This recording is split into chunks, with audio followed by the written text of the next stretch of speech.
Hi, my name is Charles from IHMG Creations. Thank you for downloading this resource. This is a quick tutorial on how to access the materials and some ideas of how you can use it effectively in your distance learning classroom. When you download the PDF, this is what you're going to see. If you go to the third page, there are some important links. This link is to access the resource itself. This is the teacher tutorial, which you are watching right now.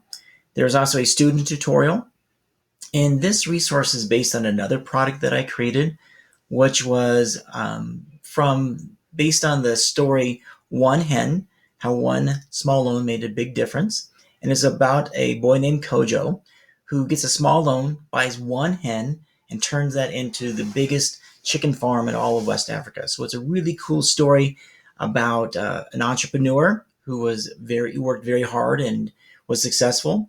So if you would like to access that resource, here is a link to that in my Teachers Pay Teachers store.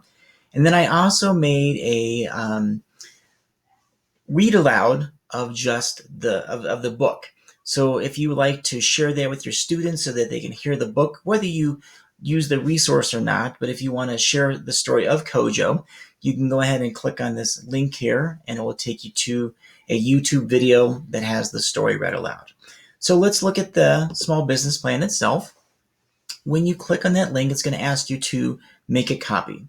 Please do that first. What that does is it allows you to make changes and edits without impacting the original. So please take that step, and hopefully your computer is faster than mine.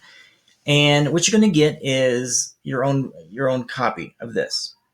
So what I would recommend doing is after you have watched all these tutorials, you can delete the first and second slides as well as the ninth and 10th slides, because those are more for you, not your students. If you did want to keep in there the small business plan tutorial for the students and the one hand read aloud, then you can just delete this text up here. The way that the students are going to do this is that anytime they see a box that is shaded in blue, they need to click their cursor in there and then type their answers. And because it's on Google, it'll automatically save it. I would recommend using Google Classroom to share this and make a copy for everybody. If you have not been using Google Classroom, I would highly recommend you checking it out. If you need help getting started, you can send me an email and I can walk you through that process. So the first is just a title page where they can replace their name, maybe take a picture of themselves and put it in there. Part one is the business basics, the name, the idea, the audience, what would be the customer benefits, as well how much would it cost, and then any risks that they might incur from starting this business on a personal level. The second part is how they would secure their initial financial funding. For this activity, I want them to think about a business they could start for $200. So how would they get that $200? Whether it be through extra chores, saving their birthday money, walking their neighbor's dog. So two sources, and then what they would use that funding on. So materials, resources, advertising, have them be creative with what they would use that money for. The third step is a small business plan. The small business plan is the marketing. So they're going to create a slogan here and then a logo.